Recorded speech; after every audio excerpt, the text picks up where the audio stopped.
C'est au moins aussi incroyable que de changer le plomb en or. L'homme est désormais capable de fabriquer du pétrole. Des chercheurs français et espagnols ont trouvé la formule miracle en recyclant nos rejets de CO2. C'est une révolution énergétique et écologique qui est déjà en marche en Espagne, où se sont rendus Christine Chapelle et Jean-François Drouillet. Regardez leur reportage. Dans cette forêt de tubes est en train de naître le carburant de demain. On y reproduit en 48 heures ce que la nature a mis des dizaines de millions d'années à faire, fabriquer du pétrole. Ce sont des cultures de microalgues extrêmement concentrées. Dans un millilitre, pratiquement une goutte d'eau, on arrive à avoir 500 millions d'algues. Ce sont des algues de 2 à 4 microns. Pour nourrir ces végétaux, il faut de la lumière, bien sûr, c'est la photosynthèse, et du gaz carbonique, du CO2. Et c'est là qu'est le génie de l'histoire. Ce CO2, on le récupère directement via un pipeline de la cimenterie voisine. Gavé de gaz carbonique, les algues se multiplient. Ce super concentré végétal sera ensuite filtré pour en retirer l'eau et les oméga 3.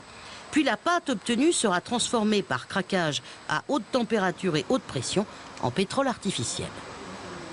L'objectif à terme de cette usine, sur une superficie de 40 hectares, nous absorberons 450 000 tonnes de CO2 par an. Nous obtiendrons 230 000 barils de pétrole et à peu près 3 000 tonnes d'oméga 3 principalement. L'ingénieur à l'origine du projet, c'est lui, Bernard Stroiazzo-Mougin.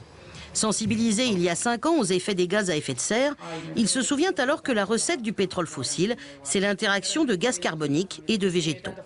Il contacte un chercheur de l'université d'Alicante, spécialisé dans les microalgues.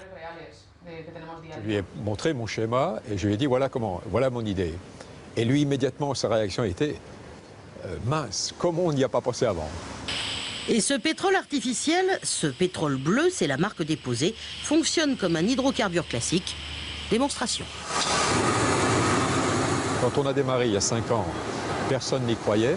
Et actuellement, tous les grands, jusqu'à Exxon, le numéro 1 du pétrole dans le monde, veulent investir dans la culture des algues. On peut désormais rêver d'un avenir où chaque usine dégageant du CO2 sera couplée à ces cultures d'algues.